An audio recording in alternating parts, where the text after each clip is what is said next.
Mbote, chers compatriotes, les Congolais des pères et des mères, na pesi bino mbote bisika bozali ya liboso, na pesi ba diaspora nyonso balandaka biso mbote bisika bozali, na pesi ba Congolais baza na Chikapa, baza na Rumangabo, ba oyo baza na Ruchuru, oyo baza na Kabeyeka Mwanga, oyo baza na Masimani Kwilu, oyo baza na Sekibanza na Chela, na pesi bino mbote, Papa Solomon na kata chopo.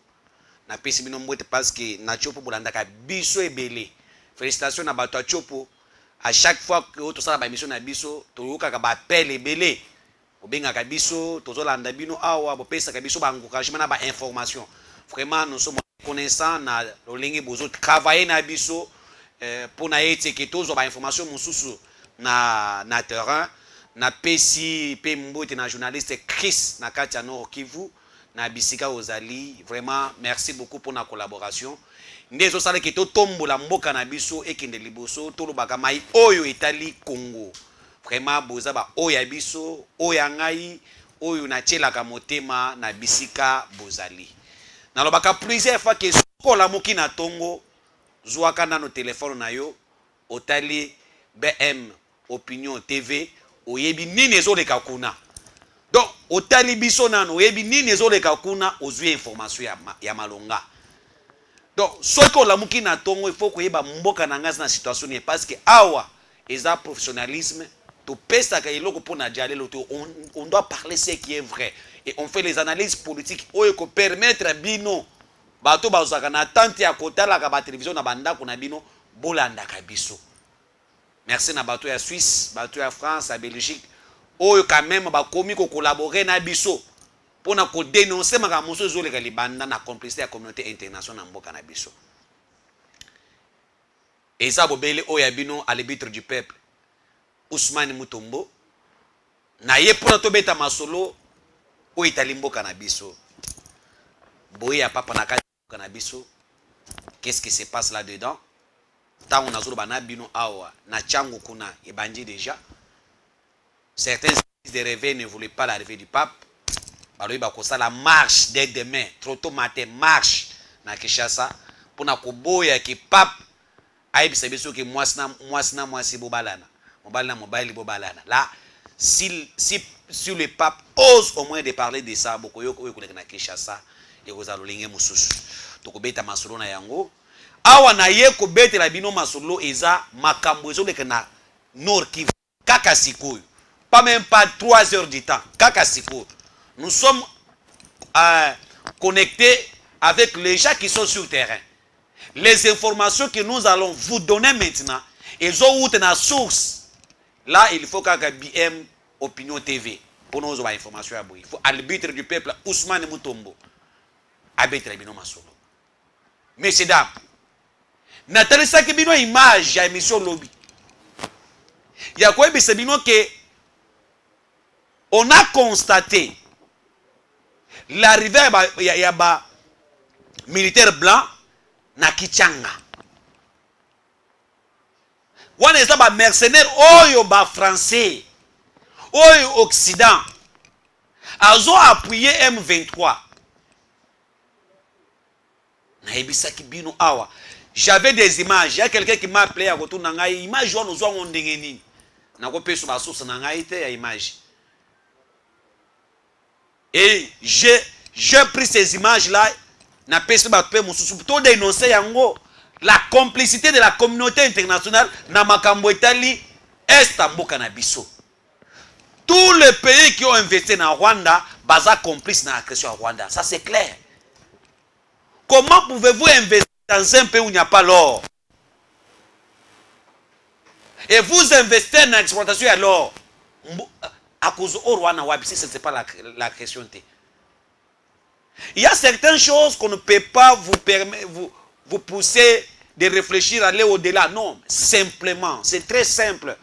Que quelqu'un peut comprendre tout simplement qu'un pays qui n'a pas l'or, cobalt, mais une entreprise occident qui vient s'installer dans ces pays-là pour exploiter l'or, c'est clair. Et si nous déplorons le comportement du Rwanda, il y a certains pays qui soutient le Rwanda. Qui soutient le Rwanda, compatriotes. Paul Kagame a certaines personnes. L'Occident protège Paul Kagame. Parce que si vous constatez la mort d'un président, Abiy Ramani, l'Occident ferme les yeux. La mort d'un président burundais tué par Paul Kagame, l'Occident ferme les yeux. 8000 personnes rwandais tuées dans les forêts tropicales de la RDC, l'Occident ferme les yeux. 365 000 personnes tuées dans la frontière entre le Rwanda et la RDC, l'Occident reste là.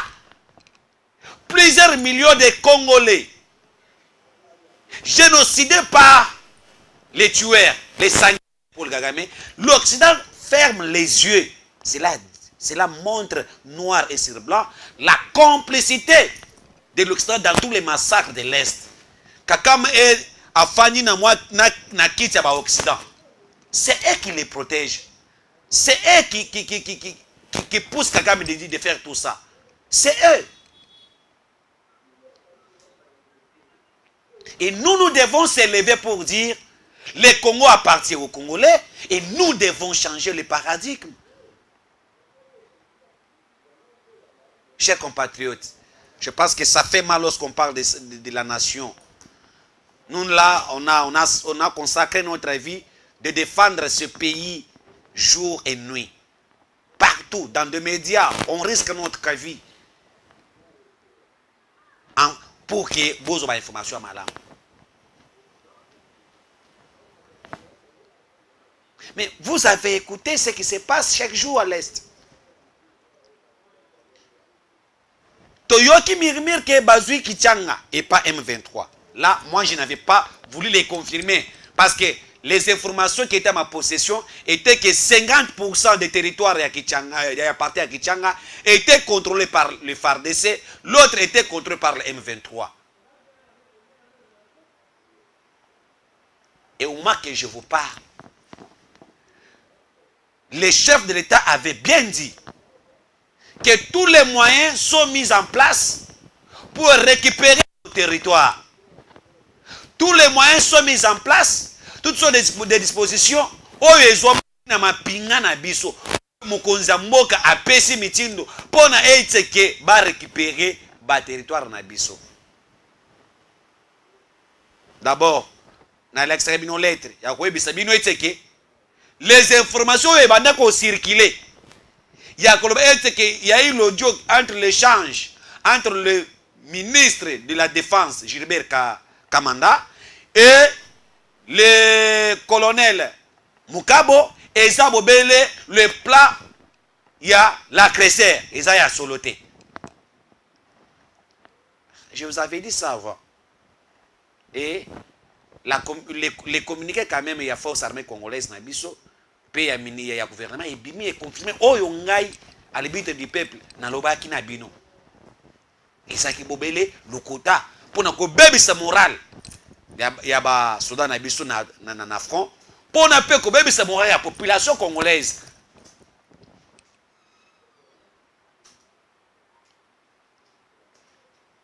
Du fait qu'il y a eu quand même les efforts fournis, certaines dispositions ont maka na tata mokonza ekolo oya pesi mitin pour que plus vite que possible tout cela na ba trop c'est trop na hebisa kibino lobby que mes sources m'informent que ba monaki général Chiko Chitamwe na kati ya Kichanga. Je vous dis ça. Monaki comme si na kosaki, j'avais les informations frère. Depuis le matin, le FARDC balancé, frappe. Il y a Makasi, Nabakwe Oyo M23, c'est jamais. Nabaposition M23, ils ont le ravitaillement à M23. Ils ont la base à M23. Ils ont lancé des actions énormes depuis le matin.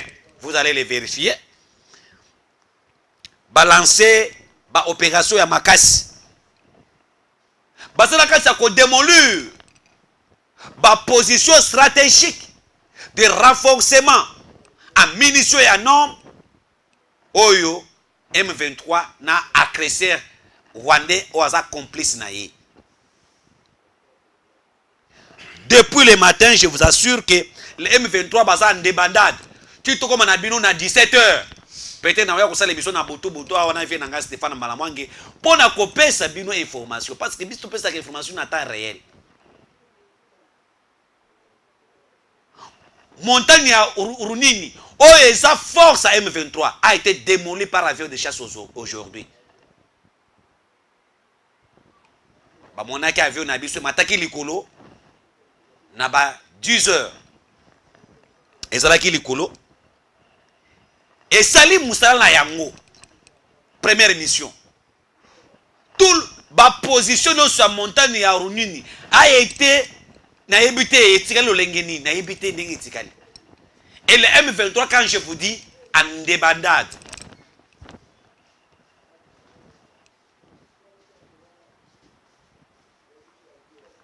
Et les forces armées congolaises bazala kati ya Kosokola.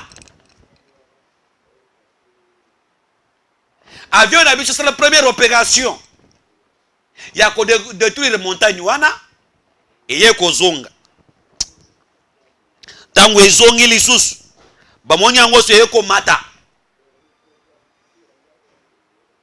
Ekina Nirangongo. Et Sokoli se passe par ma position à M23. Ba Sokoli yango par l'armée.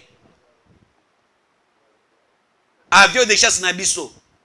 Sukhoi 25 et mataki likolo ke ko poudre ba yaya wana kanda ezali kanda eza. La personne en parle quand je vous dis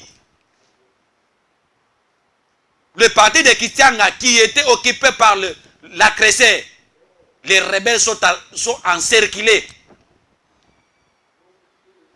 Mounakana, quand je vous dis peut-être comme 17h Mounakana peut tomber dans ma boko à FARDC.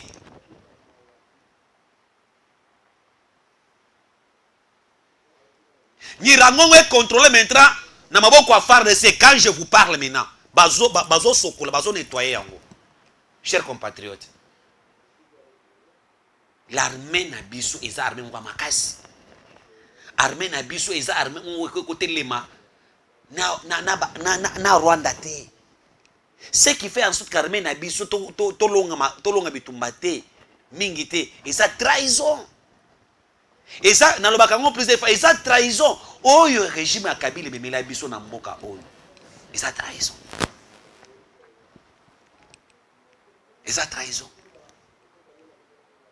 Les M23 ba encercler bango ata munakana. Donc vraiment côté bazo kimela bazo ba les sous-souté.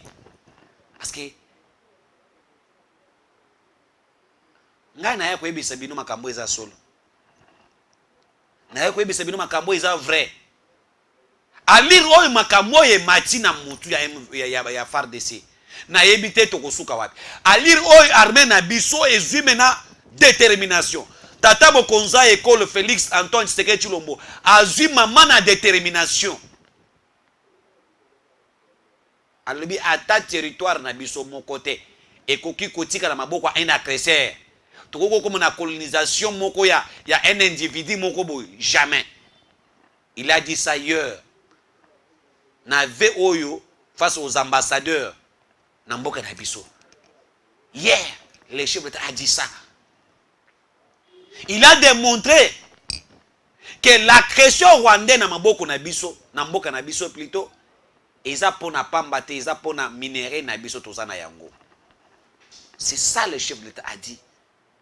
Félix Antoine Tshisekedi Tshilombo alobi makambo nazo loba wana alobi. Alobi que on fera tout de défendre notre territoire. Ata un centimètre, ata kiteni ya mukie ekoki kotika la maboko ya un agresseur te tokobotola. Alobi akango lobby et lelo boyoke information nazo pesa bino. Frappe na frappe.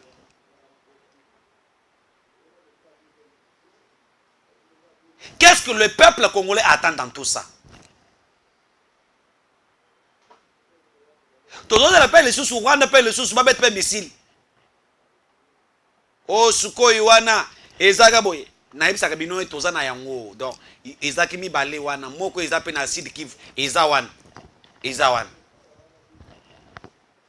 Et je vous informe encore que ce matin même, une grande localité Belé, où Ezaki occupée par le groupe Maï Maï, a été récupérée ce matin par nos forces loyalistes. FARDC Batomboki. Je l'avais dit, Toza armée qui a répliqué. Nous devons tirer ces gens-là. Nous devons défendre notre territoire. Tous ces gars qui ont attaqué Bissoté. Et voilà aujourd'hui la FARDC maintenant commence à attaquer. Bazo avancer. Bazo récupérer le territoire. Tu l'obis na Tongo. Beaucoup yok information mususuke. Munakana tombe na moko FARDC. Kichang est récupéré par FARDC. On avance vers le centre. Trop c'est trop.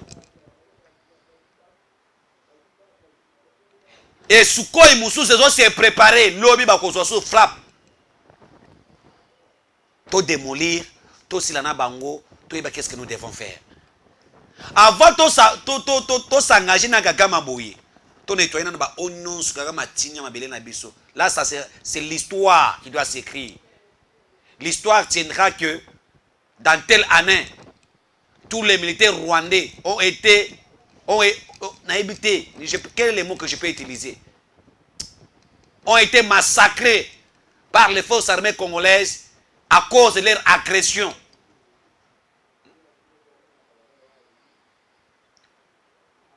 Que les Rwandais basent stylo, comme histoire nazolo ba.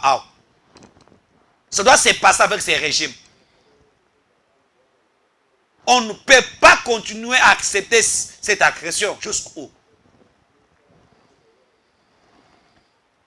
Bola tata mokonza ekolo vidéo yango yo oyo tata mokonza ekolo azoloba liboso ba ambassadeur lobby ya lundi, c'était hier plutôt.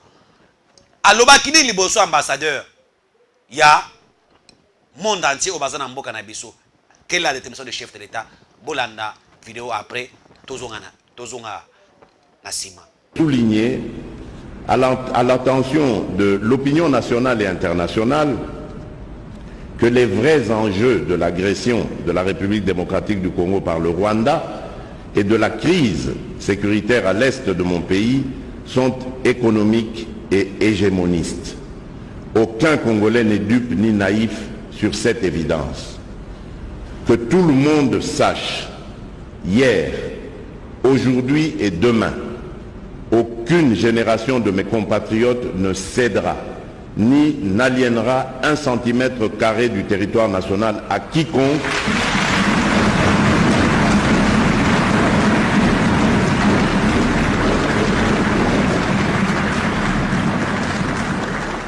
Je disais donc qu'aucune génération de mes compatriotes ne cédera ni n'aliénera 1 centimètre carré du territoire national à quiconque pour y établir une colonie de peuplement ou d'exploitation.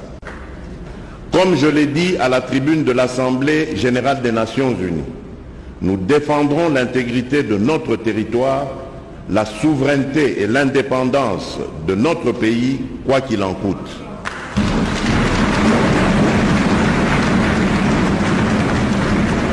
Vous avez compris ça? La détermination des chefs de l'État, Félix Antoine Tshisekedi Tshilombo, Oyo Tikala Kosale Mate, la volonté politique et les efforts fournis par le chef de l'État pour mettre fin à l'insécurité de l'Est, ata muntu mokote akoko wanga nangote, so wanga nyango zando ki uza Rwandais. La détermination de nos forces armées congolaises. Depuis l'agression rwandaise et bandana Congo, on n'a jamais eu cette motivation. Nos forces armées congolaises, batikala comme motivation ya boité na mokonzamboka lokola Félix Antoine Tshisekedi Tshilombo, oyo azo attaquer batu oyo. oyo azo motiver bango ke ba avancer tokende liboso batikala kozwa ngo te batikala kozwa ngo te. Là je vous dis, c'est à vous la population de juger. On peut tout critiquer sur Félix Antoine Tshisekedi Tshilombo, mais tokotikala kolongola volonté politique et la détermination ya sana yango pour na commettre fin na agression rwandaise. Jamais. Moi, je suis contre les États-Unis qui pensent que le Congo est singeli quand même. To dialoguer nanani, pas dialoguer na Rwanda. Est-ce qu'on peut dialoguer avec un agresseur? On dialogue sur base de quoi? Est-ce que 15 millions de morts, ils sont de l'autre côté? Les mamans violées, ils sont de l'autre côté? Et vous nous obligez de négocier avec un rebelle, avec un agresseur. Mais là, c'est de la mauvaise foi. Nous, on attend aux États-Unis des sanctions vers le Rwanda, aux sanctions vers les régimes de Kikali, sanctions au niveau de l'Union européenne, pour total réellement ceux qui basent en abisso. Mais rester seulement qu'on dénoncer, qu'on condamner. Mais qu'on condamner, il faut suivre un acte, une sanction. Chers compatriotes, quand je parle de mon pays, il y a des fois, ça m'énerve. Ngai, na kosenga tata mokonza ekolo, ba retirer nationalité ou ba pesa ba rwandais. On ne peut pas accepter que etinimo ya ba tutsi. Et elles ont les grands Congo. On ne peut pas. Et gérer les grands Congo, on ne peut pas. On ne peut pas accepter ça. Baya na mboka na biso ba pesa bango nationalité. Moi je demande au chef de l'État. Et c'est na to longa nationalité wana. On ne demande pas une nationalité en bloc, jamais. La nationalité est individuelle. Muntu na mutu akose nationalité na ye. Ce que tu moni que c'est possible to payer ça y est. OK. Ce que tu moni que c'est possible OK. Et on a conseillé la population congolaise, élection yango nezoya, bon voter biso ba jeune. Nous devons renouveler cette classe politique et au Sénat parlement. Toya na ba loi parce que bato basaka parlement, les tous ils sont là.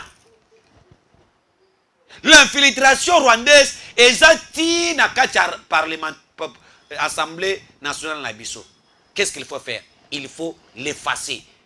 L'effacer, c'est-à-dire que kolongola batata nyonso wana osala mandat moko osala mandat mibale longwa 3 longwa nan que la nouvelle génération, la jeunesse congolaise bazwa nanu makoki ya ko gérer mboka oyo to sala mibeko oyo ko sala ke la crescer abanga biso.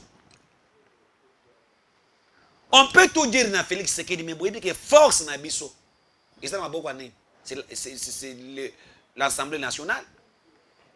Les gens se trompent, on doit voter Félix deuxième mandat. Mais vous oubliez que c'est l'Assemblée nationale. Qu'est-ce qui vous montre que tous ces gens qui viennent aujourd'hui vers Félix, réellement, pour accompagner Félix. Après l'élection, on va la même majorité. Nous devons sauver ces pays. Il n'a jamais existé une tribu de Banyamulenge au Congo. Jamais. J'ai fait des recherches. Les Banyamulenge n'existent pas au Congo. Banyarwanda.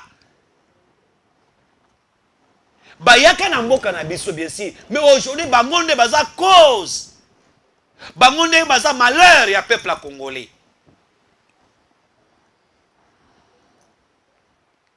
Lorsque un étranger a une nationalité à mboka na yo, a commis le cola obstacle pour le peuple na yo, ba retirer la nationalité wana. Je demande à l'Assemblée nationale, Pepe Mboso, na senga na tata mokonza ekolo, to retirer ba nyonso o ba tout nyonso, tous les sujets rwandais, o ba zo nationalité congolaise en bloc, to retirer nationalité wana. To banda kozela monto na monto, aya ko senga nationalité na ulenge na ye. C'est parmi des solutions. Le pays, on peut accueillir les gens ici. On peut accueillir tout comme les autres. Mais bango baza obstacle à te kaka ba Rwandais. l'hégémonie Tutsi, qui veulent gérer les grands Congo, qui veulent nous imposer la guerre. Et beaucoup, j'insiste, beaucoup de militaires qui sont traîtres, ce sont les militaires de la tribu.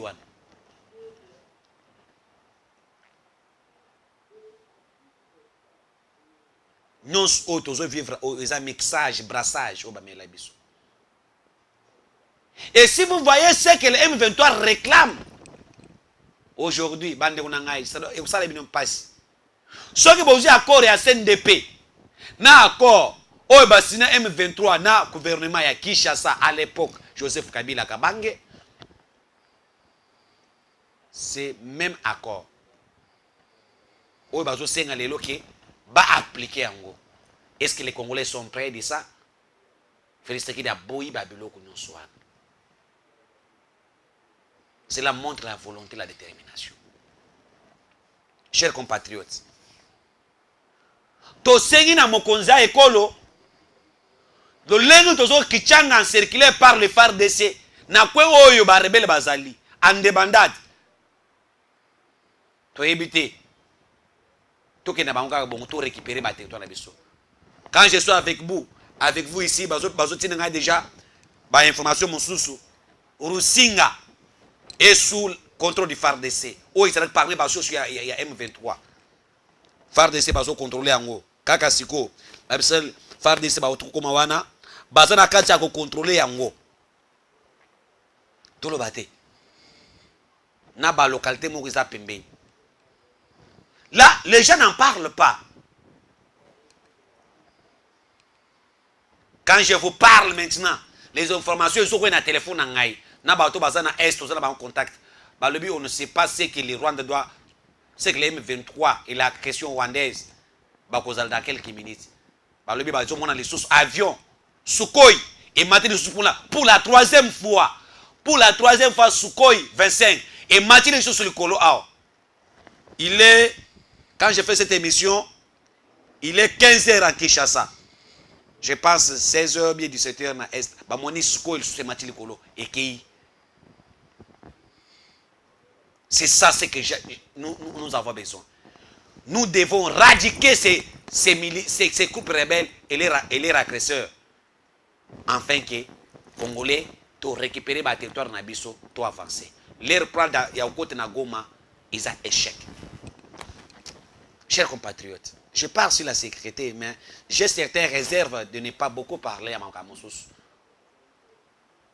Quand je vous parle,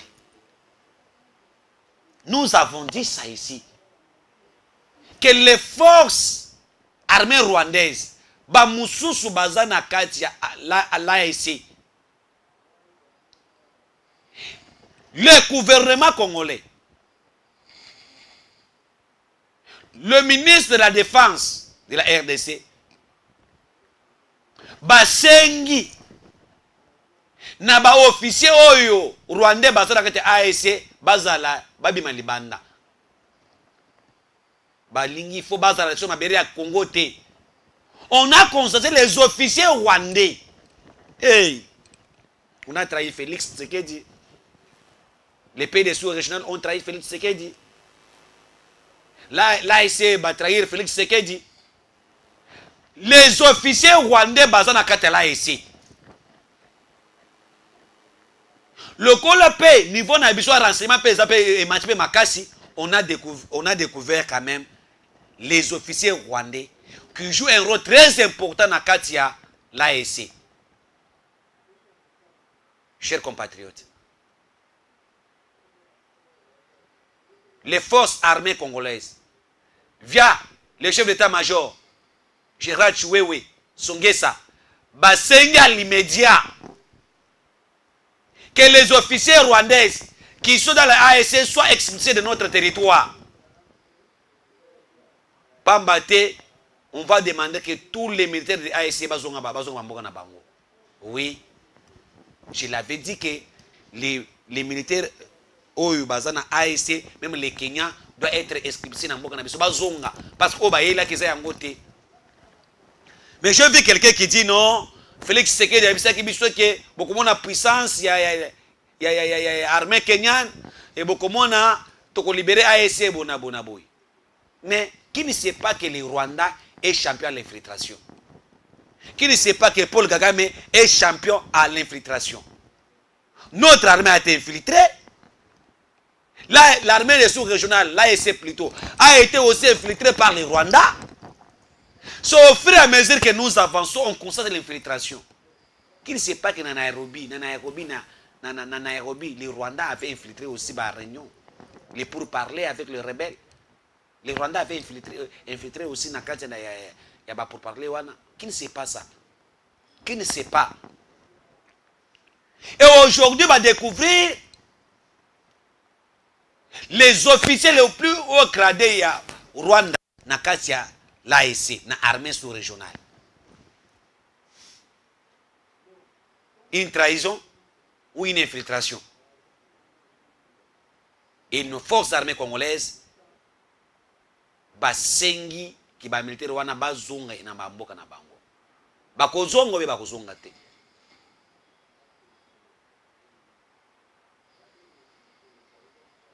Même le Kenya trahit le Congo aussi. Même le Burundi. Tous les pays limitrophes. Tous les 7 pays, il y a l'EAC, va trahir Congo. Parce que l'EAC, c'est dans 7 pays, les 6 pays sont contre le Congo. Il accepte l'infiltration de l'armée rwandaise. Nakatia ba force armée au bâtiment sur terrain pour détruire le Congo. Chers compatriotes, ça fait mal. Hein? Ça fait mal. Ça fait très mal. Nous devons sauver ces pays. Nous devons aller loin pour dire niet à la manipulation politique. Nous devons dire ce qui mérite d'être dit, que les Congos aux Congolais, que nos forces armées congolaises récupèrent nos territoires, que l'infiltration dans l'armée congolaise soit punie, sanctionnée, condamnée même. Peut-être pas payer na bénédiction. Yango tomoni quand même exploit ils ont salé na mita on a Nord Kivu. Ba le bi ba oyo ils a détermination moko du jamais vu. Il y a eu des renforts des forces armées congolaises. Oyo batindi na mo nangai na ba bref. Bota fort la force armée congolaise ndenge zo kita pour renforcer ba obasa na front botala ba image one. Il faut que vous voyez ça, même s'il faut en attendant. Mettez ça, on va venir après. Vous avez vu le monde qui est derrière. Mettez cette image, cette vidéo. Regardez le pape ce qu'il déclare. Cet homme-là a dit que Dieu s'est trompé. Cet homme-là a dit que homosexualité, allez-y, allez-y. Regardez le pape. Il y a toujours eu des homosexuels et des personnes avec des tendances homosexuelles et c'est encore plus au sein de mon église. Les Africains doivent comprendre que les temps changent et les mentalités aussi. Nous ne pouvons pas continuer à vivre avec ces préceptes du Moyen-Âge. C'est nous qui leur avons apporté cette Bible. Elle est avant tout une tradition européenne et l'homosexualité en fait partie. Je ne comprends pas tous ces vagues de protestation des chrétiens sur le continent africain. Les homosexuels sont aussi des enfants de Dieu. En 2018, j'ai dit que l'enfer n'existe pas. Cela a créé les mêmes ramousses en Afrique. La Bible est à réécrire. Tout n'est pas à prendre au sérieux dans la Bible. C'est un livre comme tout autre livre écrit par des hommes d'une certaine époque différente de la nôtre. Dieu qui brûle Sodome et Gomorrhe à cause des homosexuels est l'une des absurdités de la Bible qu'il faut changer. Dieu ne peut pas brûler ses enfants. Je compte apporter beaucoup de réformes à la Bible pour qu'elle paraisse être plus digeste et adaptée aux chrétiens des temps modernes. Et je compte sur la communauté chrétienne d'Afrique. J'espère que les réformes que j'envisage n'altéreront pas leur foi en Christ. Ces réformes permettront aux Africains d'avoir une place considérable auprès de Christ. Dans la Bible actuelle, ils ne sont rien d'autre que des esclaves. Et cela m'a toujours causé un problème moral de voir un peuple qui se donne à fond pour Christ être considéré comme des esclaves. Ce n'est pas normal. Personne ne pouvait prévoir qu'après des siècles d'esclavage initiés par le pape de l'époque, les Africains embrasseraient le Christ sans se poser des questions. Les Africains ont pardonné à l'Église sans que l'Église ne leur demande des excuses. C'est ce que le Christ demande, toujours pardonner. C'est un peuple assez étrange. J'espère qu'ils finiront par accepter les homosexuels comme étant les enfants de Dieu. L'erreur a été décrite dans l'Ancien Testament que Dieu a brûlé les homosexuels. C'est ce passage qui crée la confusion dans leur tête. Les Africains doivent comprendre que Dieu même commet des erreurs parfois. Tout n'est pas parfait dans la vie. Dieu s'est trompé sur le cas des homosexuels.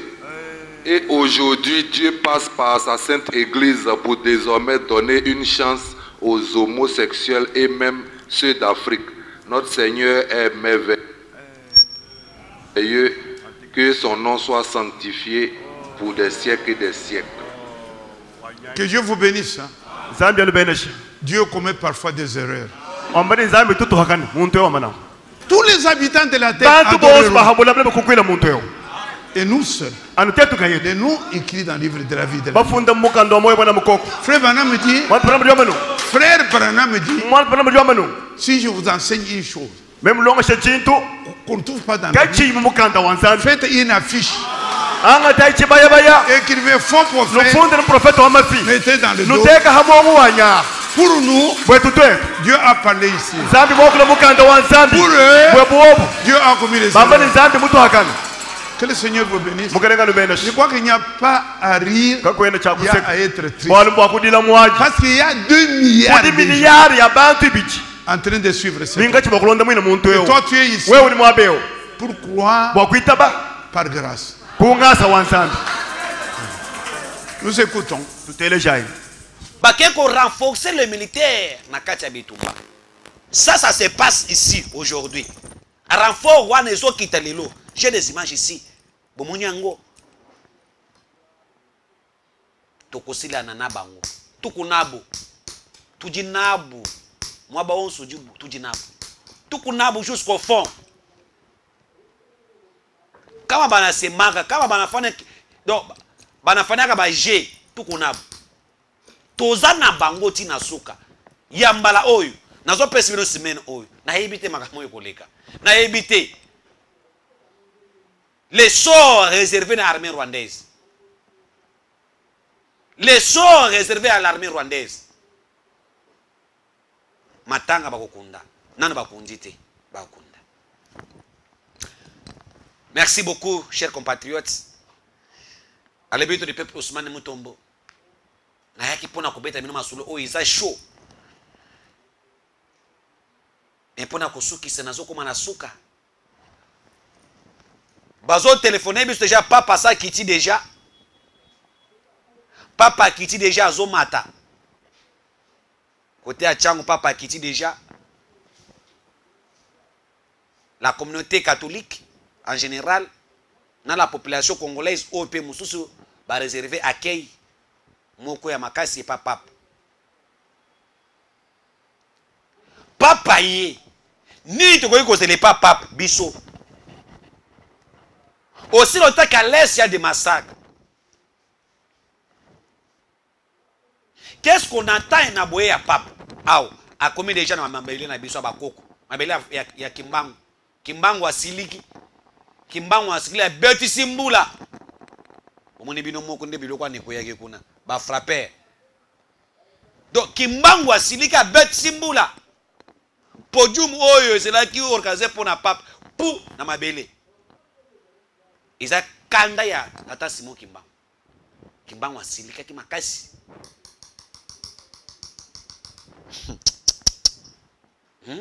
Kimbangu asilika ki. Papa ye. Tokozela nini? Papa Kolobani. Papa Linga. Quel est le pouvoir au papa Zana Yango? Est-ce que papa Kwebisa Kamera soit Basoda na Ozo na Bango Kuna? Bitumwane Sil. Soit Gagama Zoyo que la communauté internationale te bazo dénoncer Makambouana, bazo condamner. Kaka papa ne kaka makoyoka. Les gens se trompent que Boya papa ko pèse que ce sont des mensonges. Ce sont des mensonges. Oui, papa y est bien sûr, il faut communier nabiso, il faut partager passe nabiso. Mais combien est bimi pour Boya papa? Naloba kebino awake mbongo nyonso o église catholique basala cotisation pour na bongisa Boya papa monanité ambongo atie na poche na ye kaka gouvernement congolais na bimisi musolo pour na organiser Boya papa. Et ce que je dois vous informer est ça que les églises de réveil, tout le monde, les Congolais, lobby à mes crédits. Bazo c'est le discours ya pape. Ce qui papa me qui koloba kaka que oh mobile na mobile babalan parce que lui-même il bénit les mariages homosexuels. Pour naie azo pamble le mariage homosexuel. Yé pape. Azo pamble le mariage homosexuel. Yé. Pour naie papa yé moko. Moi ça balo ko balana. Mi balo ko balana bango. Mais et pas na biso auto. Ayi biso makamwana te. Papa loba na ye que non. Dieu il y a parfois Dieu se trompe. Nazana image Joan A. Parfois Dieu peut se tromper. À se tromper quand même. Pour na kosala makambo oyo ya koloba ke moi ça ko balana te. Papa lobi ki nzamba se tromper. J'ai jamais vu, j'ai jamais écouté ça. Chers compatriotes, les églises de réveil sont mobilisées. Ambongo na bendio mato benda papa litoi. Ake ne problème makambo na Soudan, awate. Pas chez nous. Aye malamu to yambie bien. Mais ame la biso ba culture na bango wana te. Joseph Kabila Kabange a décliné l'invitation à Pape. Joseph Kabila lobi akoyate. Le gouvernement va bengiye invitation. Joseph Kabila boyi koya invitation. Est-ce que convaincre pas maman Olive Lembe? Pendant que aya ebi na ngaite. Nini Joseph Kabila zo boya aya kokutana na Pape. Boyebi pourquoi? Joseph Kabila zo kima makele akapangala ekotelema. Ba ko bisa papa tala muntu abuma kapangala yewan. Tala muntu abuma nani Rosi Mukendi yewan. Tala muntu abuma muntu kingani yewan. Donc tala muntu acha insécurité na est yewan. Muntu alungusa ba évêque bilamba tika bango mutakala na 2016 yewan. Joseph Kabila Kabange azo banga ke mulimu ya Thérèse Kapangala ikotelema liboso ya Pape. Azo banga mulimu ya Rosi Mukendi kotelema. Ce sont les fidèles catholiques. Chez Beza aza fidèles catholiques. Joseph Kabila père ya kukuta na Pape to yebite soki akozala akozate me ba information na biso lobeti ki aboyi abangi makambo oyo. Chers compatriotes, merci beaucoup pour na bolanda kabiso mingi. Kasi nazo tika bino kana vidéo oyo bokoyoka ngo. Vidéo oboyoka. Les églises de réveil, même les branamistes se sont levés pour dire non na Pape. Parce que boyo makambo Papa lobaki o église de réveil bazo boyango. Boyoki yango nde kusis émission na biso pona ngai nazo tika bino boyoka yango tokomona na bino susu na bangongezo ya pona eteke boyeba nini ekoleka. Parce que les églises de réveil sont mobilisés ba mabanga zotam na basak déjà ceux qui Papa meka koloba makambo susu problème.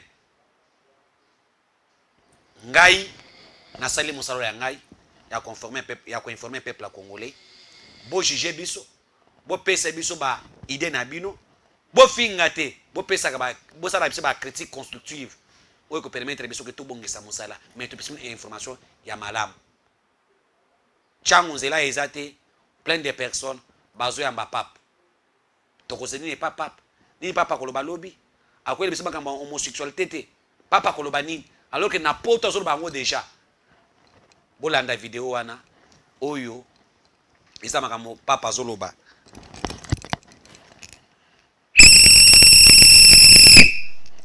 ingeta voici la vidéo.